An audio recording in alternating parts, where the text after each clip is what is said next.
everyone. Today I'm going to be telling you the story of how I got out of the box and how you can too. So if I were to show you these two images of my artwork and ask you this simple question, which one of these do you think got me into one of the most prestigious art schools in the world with, not to brag, but a hefty scholarship? I think your instinct is going to tell you that it's the one on the left, the lady in the box. And trust me, your mind is about to be blown.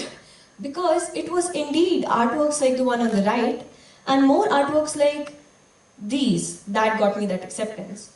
But my art did not evolve just in order to get me that "you're accepted" email. In fact, let's start the story at the very beginning.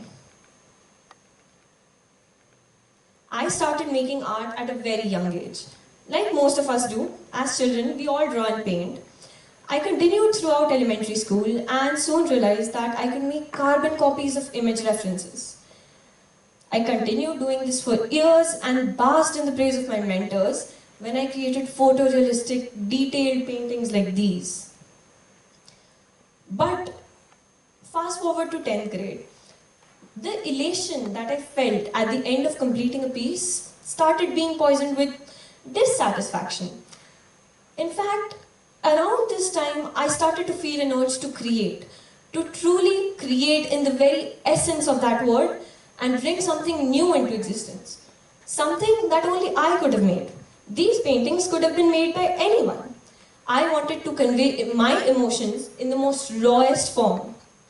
In fact, let's take an example. Suppose I was painting the picture of a sky. That was a certain color while I was painting it, but I felt a different kind of blue while looking at it. I prefer to paint with the latter. It was when I started taking risks like these and eventually building up courage to make art that not everyone would approve of, that the meaning of art started to change for me. In fact, it sort of became like a way of journaling for me. It was an elixir with which I could preserve my emotions. In fact, I can still look back at pieces that I made 6 months, a year, even 2 years back and identify how I felt in that moment and reciprocate in a different manner every time because I keep evolving. Now, if you're like most people, you probably have this burning question in your mind. You've thought about it at least once, but you don't say it out loud for fear of being judged or just sounding downright dumb.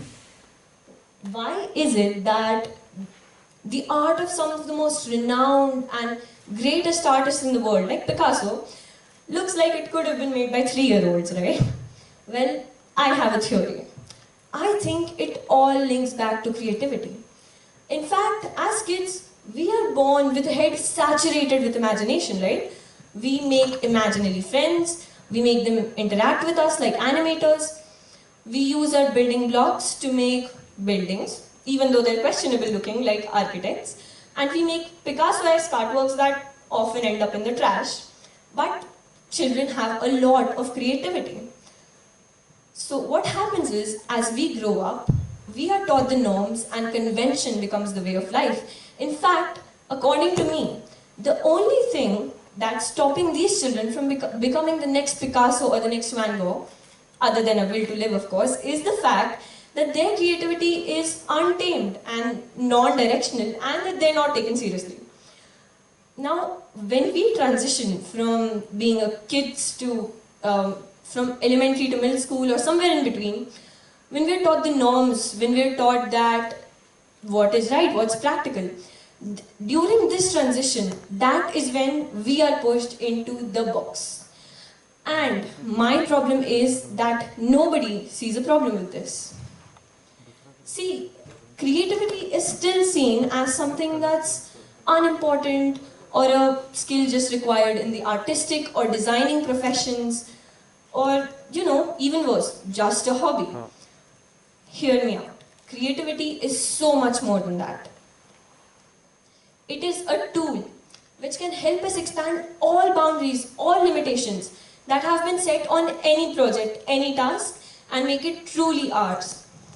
In fact, it is the ability to connect dots, it's the ability to find relationships between seemingly unrelated things.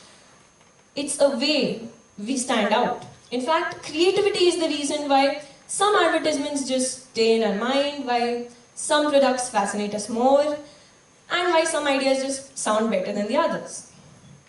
So, creativity is very important. In fact, according to Daniel Pink, we are living in the age of creativity. In his book, A Whole New Mind, Why Right Brainers Will Rule the Future, he classifies economic development into 4 phases. The first was the agricultural age, or the age of the farmers. The second was the industrial age, or the age of the factory workers. The third, where recently IT boomed up, was the information age, or the age of the knowledge workers. And the age that we're living in right now is the conceptual age, the age of the creators and empathizers. And it's not just about your career or the money you make. In fact, creativity is required in every single realm of life. It can be a determinant of what you have for dinner or the success of your company.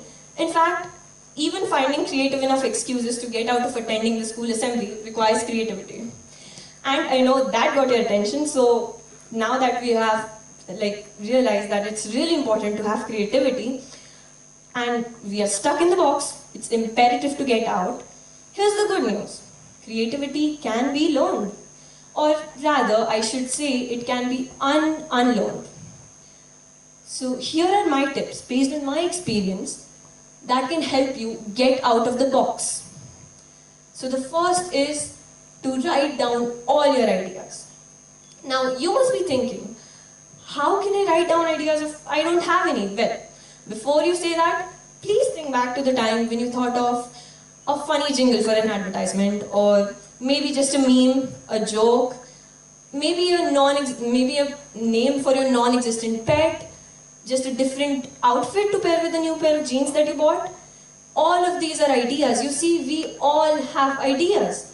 It is just that as we mature, our brain starts to get occupied with so many thoughts that it deems much more important than trails of thoughts like these. So it learns to automatically filter them out. By writing down your ideas, even though they seem questionable to you, your brain is going to unlearn the habit of just filtering out your ideas. The next is to create. Now, I know that term sounds very vast and you're like, create? Oh my God, I'm not God. But no. Creativity is really developed by creating. It's right there in the word. And creating can be anything. It can be making doodles, just making up a new recipe, even signing your name in a different manner is creating something. Just bringing something into the world that did not exist before you and only exists because of you. The next is to identify problems. Now, this should come easy to you because, you see, as humans, we have a tendency to complain about inconveniences, so why not use it to our advantage? In fact, it is inconveniences that actually spark ideas. All good ideas are born out of needs. So, next time when you're thinking about an inconvenience like, oh no, my ankle socks fall off my ankle every time I walk in shoes, or my biscuit drops into my tea, actively follow that trail of thought, actively think about the problem, and write it down somewhere if possible. Write down any solutions that come to your mind. Even if you can't write it down, just actively think about it. Identifying problems will help you in not only in problem solving, but creative problem solving. In the end, creativity is nothing but the ability to transcend the traditional ways of thinking and develop originals. The best ideas are a product of intelligence and imagination. And we are living in the era of creativity, so it might as well be a determinant of your success or failure. In this age, you must ditch the idea that it's a skill acquired by birth or it's something you can't learn, just a hobby, something that is only required by professionals in the artistic or designing fields. In fact, creativity is a life skill. So, even though you may not come up with the next multi-million-dollar idea, maybe you will just find an idea that's creative enough to get you out of the assembly without getting caught. Thank you.